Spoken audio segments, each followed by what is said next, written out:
매일 성경 묵상 나눔입니다. 7월 25일 월요일입니다. 히브리서 13장 1절에서 17절을 묵상합니다. 본문을 읽습니다.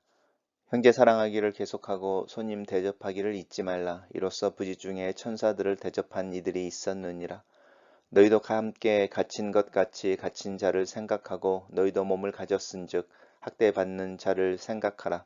모든 사람은 결혼을 귀히 여기고 침소를 더럽히지 않게 하라. 음행하는 자들과 간음하는 자들을 하나님이 심판하시리라. 돈을 사랑하지 말고 있는 바를 족한 줄로 알라. 그같이 말씀하시기를 내가 결코 너희를 버리지 아니하고 너희를 떠나지 아니하리라 하셨느니라. 그러므로 우리가 담대히 말하되 주는 나를 돕는 이시니 내가 무서워하지 아니하겠노라. 사람이 내게 어찌하리요 하노라. 하나님의 말씀을 너희에게 알려주고 너희를 인도하던 자들을 생각하며 그들의 행실의 결말을 주의하여 보고 그들의 믿음을 본받으라. 예수 그리스도는 어제나 오늘이나 영원토록 동일하시느니라. 여러 가지 다른 교훈에 끌리지 말라. 마음은 은혜로서 굳게 함이 아름답고 음식으로서 할 것이 아니니 음식으로 말미암아 행하는 자는 유익을 얻지 못하였느니라. 우리에게 제단이 있는데 장막에서 섬기는 자들은 그 제단에서 먹을 고난이 없나니 이는 죄를 위한 짐승의 피는 대제사장이 가지고 성소에 들어가고 그 육체는 영문 밖에서 불사름이라. 그러므로 예수도 자기 피로써 백성을 거룩하게 하려고 성문 밖에서 고난을 받으셨느니라. 그런즉 우리도 그의 치욕을 짊어지고 영문 밖으로 그에게 나아가자. 우리가 여기에는 영구한 도성이 없으므로 장차 올 것을 찾나니 그러므로 우리는 예수로 말미암아 항상 찬송의 제사를 하나님께 드리자. 이는 그 이름을 증언하는 입술의 열매니라. 오직 선을 행함으로 서로 나누어 주기를 잊지 말라. 하나님은 이 같은 제사를 기뻐하시느니라. 너희는 인도하는 자들에게 순종하고 복종하라. 그들은 너희 영혼을 위하여 경성하기를 자신들이 청산할 자인 것 같이 하느니라. 그들로 하여금 즐거움으로 이것을 하게 하고 근심으로 하게 하지 말라. 그렇지 않으면 너희에게 유익이 없느니라. 오늘의 단락은 5개로 나누어져 있습니다. 첫 번째 단락입니다. 형제 사랑을 계속하고, 이 계속하고라는 이야기는 지속한다는 뜻이니까 이미 이 히브리서를 처음 받았던 독자들은 형제 사랑하기를 하고 있었고 그 사랑하기를 계속하라고 권면을 받고 있습니다. 두 번째가 이제 손님 대접하기를 잊지 말라 이렇게 말하는데, 이 손님을 대접한다라는 것은 구약에서부터 계속적으로 강조되어져 오는 사랑을 표현하는 또 다른 방법입니다. 우리가 호스피탈리티라고 하는 호의 아니면은 환대라고 말하는 내용들인데, 그러는 중에 아브라함은 사실은 천사를 대접했었죠. 이야기를 하는 겁니다. 부지 중에 천사를 대접한 일들이 있었다. 아브라함의 이야기입니다. 그리고 너희도 함께 갇힌 자 같이 갇힌 자를 생각하고 너희도 몸을 가졌은즉 학대받는 자를 생각하라 이렇게 말하면서 이제 형제 사랑하는 것에 대한 이야기를 계속하는 것이죠. 손님을 대접하는 것에 대해서도 분명하게 이야기하고 있는데 성경에서는 너희가 나그네였던 적이 있었던 것처럼 나그네를 대접하라 이렇게 이야기하고 있고, 갇힌 자를 생각할 때도 너희가 갇힌 것처럼 이 공감이라고 하는 부분을 계속 강조하고 있습니다. 너희가 몸을 가졌으니 학대받는 자들의 고통에 대해서 너희가 몸으로 느끼는 고통과 연결해서 그들을 생각하고 그들을 도와라 이 이야기를 합니다. 그래서 사랑을 한다라고 하는 부분은 나와 누군가를 동일시할 수 있을 때 가능해지는 것 같습니다. 단락을 요약해 보겠습니다. 형제 사랑하기를 계속하고 손님 대접하기를 잊지 말라. 너희도 함께 갇힌 것 같이 갇힌 자들을 생각하고 너희도 몸을 가졌은즉 학대받는 자를 생각하라. 이렇게 요약했습니다.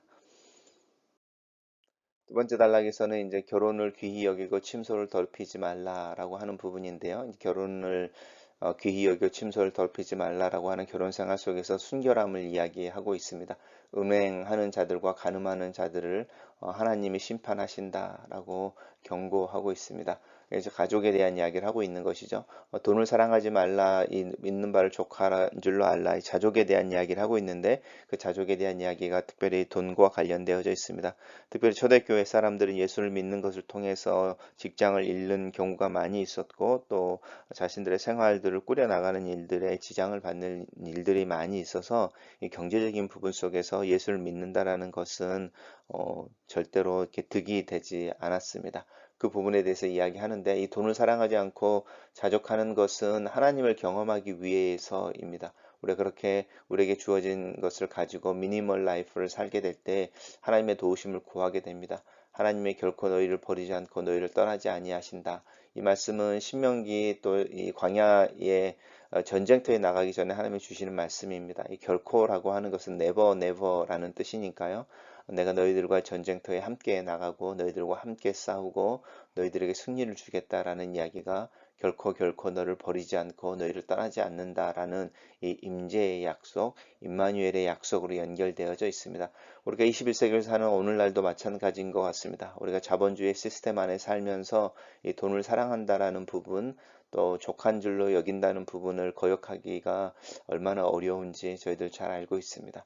믿음이 있는 사람들만이 그렇게 할 수 있는데 담대히라고 하는 부분이 그래서 나옵니다. 시대를 거슬러 살려고 할 때 이 경제적인 부분과 또 욕심, 욕망이라고 하는 부분에 대해서 용기를 가지고 말을 해야 하는데 하나님이 나를 도우시는 분이시다라고 하는 부분입니다. 그래서 이 무서워하지 아니하겠다라고 하는 부분은 이제 염려와 걱정에서부터 벗어나겠다라는 것이고요. 사람이 내게 어찌하리요라고 하는 부분은 내 주변에 있는 사람들을 포함하기도 하지만 이 세상이 나에게 어떻게 하겠느냐? 내가 예수를 믿는 믿음으로 내 삶을 간결하고 검소하게 살려고 할 때에 이 이야기를 하고 있습니다. 단락을 요약해 보겠습니다. 결혼은 귀중히 여기고 순결하며 돈을 사랑하지 말고 자족하라. 하나님의 도우심과 공급함을 경험하리라. 이렇게 요약했습니다. 다음 단락에서는 이제 하나님의 말씀을 너에게 일러주고 너희를 인도하던 자들을 생각하며 라고 하면서 이제 초대교회에 그들이 사도들의 가르침을 따르고 힘써 배우고 또 친교하며 교제하고 함께 기도했던 그 모습을 살펴볼 때에 이 배움을 받는다고 하는 부분입니다. 그래서 하나님 말씀을 가르쳐 준 이들을 너희들 생각하고 그들의 행실의 결말을 주의하여 보라라고 하는 부분인데 이 예수 그리스도는 언제나 동일하시다라는 것 속에서 예수 그리스도의 말씀을 따르는 자들의 삶 속에서 나타나야 되는 표지 중에 하나가 이 일관성이라고 하는 부분입니다.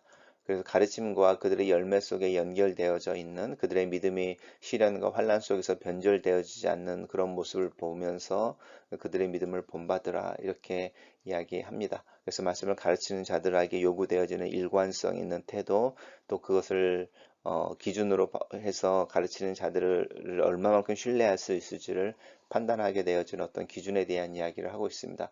단순히 일관성이라고 하는 것은 믿음의 일관성뿐만 아니라 이 다른 교훈에 이끌리지 않는다, 다른 복음을 쫓아가지 않음에도 일관성이라는 부분이 연결되어집니다.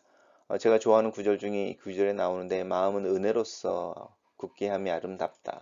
그리고 음식으로서 할 것이 아니다라고 하는 것이죠. 이 음식으로 하지 않는다라는 것은 유대인들의 율법이기도 하고 또 초대교회의 유대주의적인 크리스찬들이 이 음식에 대한 이야기를 하는 것은 무엇은 먹으면 안 되고 먹어도 되고 이렇게 이야기하는 거죠. 그래서 특별히 부정하다고 이야기되어진 음식들을 먹지 않으므로 자신들을 정결하게 할 수 있다고 이제 강조하고 가르치는 사람들이 있었는데 그렇지 않다는 겁니다. 우리는 우리의 마음을 은혜로서 굳게 하고 아름답게 하는 것이지 무엇을 먹느냐 먹지 않느냐 어떤 금욕으로 아니면은 금지로 우리의 마음을 굳게 하지 않는다라는 부분을 명확하게 하고 있습니다. 은혜로서 마음을 굳게 하는 것은 결국은 예수 그리스도의 고난과 죽으심에 의지하는 것을 의미하죠. 그 부분이 그 다음에 나오는 부분입니다. 그래서 제사장이신 예수 그리스도께서 영문 밖에서 자기 백성을 거룩하게 하시려고 고난을 당하셨다. 이 복음을 믿음으로 우리는 우리의 마음을 아름답게 할 수 있습니다. 단락을 요약해 보겠습니다. 하나님의 말씀을 가르치고 인도하는 자들을 생각하고 그들의 행실의 결말을 주의하여 보고 그들의 믿음을 본받으라. 다른 여러 교훈의 마음을 뺏기지 말고 은혜로 마음을 굳게 하고 최선으로 섬김을 감당하라. 이렇게 요약했습니다. 그 다음 단락에서는 그런즉이라고 하는 부분입니다. 그런즉 예수 그리스도께서 자기의 백성들을 거룩하게 하시기 위해 영문 밖이라고 하는 곳에서 불살라져 하나님께 드려졌던 것처럼 우리 또한 그 예수 그리스도의 고난에 동참해야 한다는 것입니다. 그리고 그분의 삶을 살아야 하는데 제사장적인 삶을 사는 거죠. 대제사장인 예수 그리스도를 믿는 우리는 예수 그리스도를 따라 그분의 사역을 감당하는 대제사장의 도움을 주는 제사장들의 역할을 하자라고 하는 부분이고 그 이유는 이 영구한 도성이라고 하는 부분이 믿음을 이야기할 때 히브리서에서 계속 강조하는 것이죠. 우리 히브리서 11장을 묵상할 때도 이 믿음의 사람들의 자신들의 그냥 육체적인 고향을 찾았다면 돌아갔겠지만 그들은 육체적인 고향이 아니라 하늘의 고향을 찾고 있었다. 그리고 그 하늘의 고향은 하나님의 다스리는 성이었다. 그리고 그 성이 영원한 성 이야기를 하고 있는 거죠. 그래서 영구한 도성이라고 하는 부분은 우리가 요즘 이야기하는 하나님의 나라라고 이야기하는 것이죠. 하나님의 나라는 여기에 있지 않고 장차 올 것이므로 우리가 그 소망을 붙들고 예수 그리스도를 닮는 삶을 살아가자. 이렇게 권면합니다. 단락을 요약해 보겠습니다. 그리스도의 고난을 본받아 우리도 그의 치욕을 짊어지고 영문 밖으로 그에게 나아가자. 여기에는 영구한 도성이 없어 장차 올 것을 찾고 있다. 이렇게 요약했습니다. 마지막 단락에서는 다시 그러므로라고 나오는 건데요. 히브리서에서는 이 그러므로라는 단어가 굉장히 많이 반복되어지죠. 앞에서 이야기하고 결론처럼 이야기를 하는 겁니다. 우리가 형제 사랑하기를 계속하고 또 가르치는 자들에게 순종하고 잘하고 또 마음을 은혜로 굳게 하고 우리에게 주어지는 복음과 또 일상의 삶을 잘 살아나가자라고 이야기하는 부분이죠. 그러면서 우리가 보이지 않는 또 아직 이상의 완성되어지지 않는 하나님의 다스리는 나라, 그 나라가 올 것을 믿는다면 우리 예수 그리스도를 닮는 삶을 살자 이야기하는 것이죠. 그런즉 그러면 그 삶을 어떻게 살 것이냐라고 할 때 이 제사야의 삶을 사는 것이죠. 예배의 삶을 사는 것입니다. 근데 이 예배의 삶이라고 하는 부분이 이제 반복되어져서 나오는데 우리가 알고 있는 예배의 삶의 첫 번째, 항상 예수 그리스도로 말미암아 찬송의 제사를 드리자. 입술의 열매를 하나님께 올려 드리는 것이죠. 그리고 선을 행함과 서로 나누어 주기를 잊지 말라. 이것은 서로 사랑하는 것과 나그네를 대접하는 것과 또 믿는 자들을 또 가르치는 자들을 향하여 어떤 태도를 취하는 이 부분들이 다 여기에 요약되어져 있죠. 이 같은 제사를 하나님이 기뻐하신다라고 말합니다. 그러니까 하나님이 우리에게 받으시는 제사, 찾으시는 제사는 로마서 12장에서 이야기하는 우리의 몸으로 드리는 신령한 제사, 산 제사인데 우리의 몸으로 드리는 산 제사는 시와 찬미와 노래로 서로 화답한다고 하는 이 찬송의 제사가 포함되어져 있죠. 이게 공예배라고 한다면 우리의 삶인 거죠. 선을 행하고 서로 나누어 주기를 잊지 않는 우리의 몸을 가지고 드리는 일상에서의 제사라고 하는 부분이 동시에 언급되어지고 있습니다. 주일의 제사와 나머지 6일의 제사가 다 하나님께 드려지는 우리의 삶 속에 있어야 한다. 입술과 찬양의 제사뿐만 아니라 우리의 몸으로 드리는 제사. 그리고 이제 그 다시 인도하는 자들에게 순종하고 복종하라. 그들은 너희 영혼을 위하여 경성하기를 자신들이 하나님 앞에서 너희들을 대신하여 이렇게 자신들이 계산해야 되는 것이 있는 것처럼 그렇게 한다. 그래서 그들로 하여금 즐거움으로 가르치는 일들을 할 수 있도록 너희들은 순종하고 복종하면 좋겠다라는 이야기를 합니다. 그래야만 너희들에게 배움에 유익이 있다. 이렇게 격려하고 있습니다. 단락을 요약해 보겠습니다. 예수로 말미암아 찬송의 제사를 하나님께 드리자. 선을 행하고 서로 나누어 주기를 잊지 말자. 이것이 하나님이 받으시는 제사이다. 인도하시는 자들에게는 순종하며 그들과 좋은 관계 속에서 신앙을 살자. 이렇게 요약했습니다. 첫 번째 묵상 나눔입니다. 사랑하기를 계속해야 한다. 지치고 마음이 상하고 낙심될 때에도 사랑하기를 지속해야 한다. 사랑은 수고하는 것이고 그 땀의 열매는 그리스도를 닮은 것으로 나타날 것을 믿는다. 이 사랑은 섬김이고 돌봄으로 나타나는 행위이다. 이 사랑은 다른 사람들을 나와 동일한 존재로 연결시킬 수 있는 능력에서 나온다. 내가 하나님의 은혜가 필요하고 그 은혜를 받아 사는 사람처럼 내 주변에 있는 이들 또한 하나님의 은혜가 필요하고 그 은혜를 받아 사는 자들이다. 나와 동일하다. 고난을 받는 자들을 내가 이해할 수 있는 것은 나 또한 고난을 경험하기 때문이다. 고통을 받는 자들을 위로할 수 있는 것도 나 또한 고통을 느끼기 때문이다. 이 동일성의 느낌이 어디서 자꾸 사라져 버리는 것일까? 나와 다른 사람을 동일하게 하나님 앞에 세우고 하나님의 관점에서 바라보고 사랑할 수 있는 지혜와 이해가 필요하다. 두 번째 묵상 나눔입니다. 결혼을 귀하게 여겨야 한다. 결혼은 수단이 아니라 삶이다. 조직이 아니라 공유되어지는 삶의 모습이다. 나와 내 배우자가 동일하게 하나님 앞에 선 존재로서 함께 살도록 부르심을 받았음을 믿는다. 이 사랑의 존경과 사랑, 배려와 순결이 깊어지기를 기도한다. 결혼 생활이 가정으로 확장되어지고 부모의 역할과 가장의 역할을 하게 될 때 자연스럽게 돈에 민감하게 된다. 돈으로 행복을 살 수 있다고 믿는 사회와 문화 속에서 나 또한 어느 정도는 돈으로 안전과 행복을 만들 수 있다고 믿고 있지만 돈이 분명하게 전부가 아니라는 것을 인지한다. 미니멀 라이프라고 하는 삶의 기준을 살아내기 위해 재정을 사용하는 훈련이 필요한 것 같다. 돈을 사랑하지 않는 것은 가족을 사랑하기 위해서이다. 가족을 사랑하는 이유는 하나님의 사랑이 드러나게 하기 위해서다. 돈을 사랑하면 가족이나 하나님을 사랑할 수 없다는 선언 앞에 내 자신을 세운다. 하나님의 도우심과 공급함을 경험하며 살아갈 때에 나는 그 은혜로 내 주변에 있는 이들을 사랑할 수 있음을 믿는다. 세 번째 묵상 나눔입니다. 말씀을 가르친다고 내 자신을 이해하는 자로 살고 있다. 내 삶과 행실의 결말에 대해 고민해 본다. 나는 하나님의 은혜 속에서 내게 위임된 이들을 잘 돌보고 가르쳐야 한다. 그들에게 본이 되기 위해 내 삶을 더 조심하고 절제하며 엄격해야 한다. 내 마음이 분산되는 것을 조심하고 다른 가르침에 현혹되지 않기 위해 경계해야 한다. 최선으로 내게 주어진 이 삶을 살아내야 한다. 네 번째 묵상 나눔입니다. 그리스도의 고난과 섬김을 본받아 살아야 한다. 이 세상에는 영원한 것이라고는 하나도 없다. 이 세상에서 안식이라는 것은 순간적인 경험이며 항상 변하고 움직이는 것 사이에서 방황과 불안을 경험하며 하루하루를 산다. 주님께서 이 세상을 사랑하셨지만 이 세상의 마음을 뺏기지 않으시고 이 세상이 순간이며 변하는 것이며 사라지는 것을 알고 계셨다.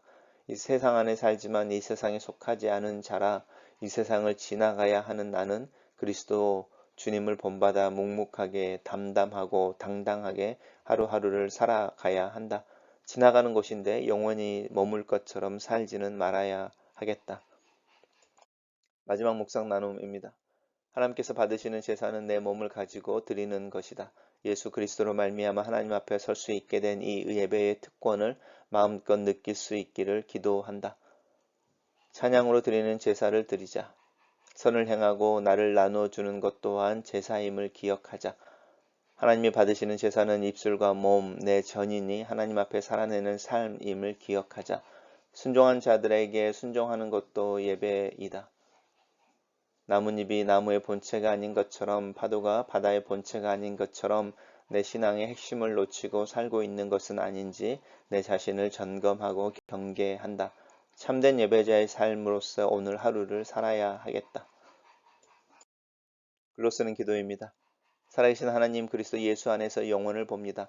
그곳에 내 마음을 둡니다. 그리고 이 영혼을 오늘 여기서 살아가기를 기도합니다. 이 세상 안에서 살면서 이 세상에 속하지 않는 자로 사는 것에 대한 지혜를 주시옵소서. 입술로 찬양하게 하시고 몸으로는 섬기게 하시고 나누는 삶을 살게 도와 주시옵소서. 나와 얽혀 있는 수많은 관계들 속에서 직관과 통찰력을 갖게 하시고 때와 마땅한 말과 행동으로 그리스도의 사랑을 드러내는 자가 되게 하옵소서. 그리스도를 더 알고 그리스도를 더 배우고 그리스도를 더 닮기를 원합니다. 나를 도와주시옵소서. 예수님 이름으로 기도합니다. 아멘.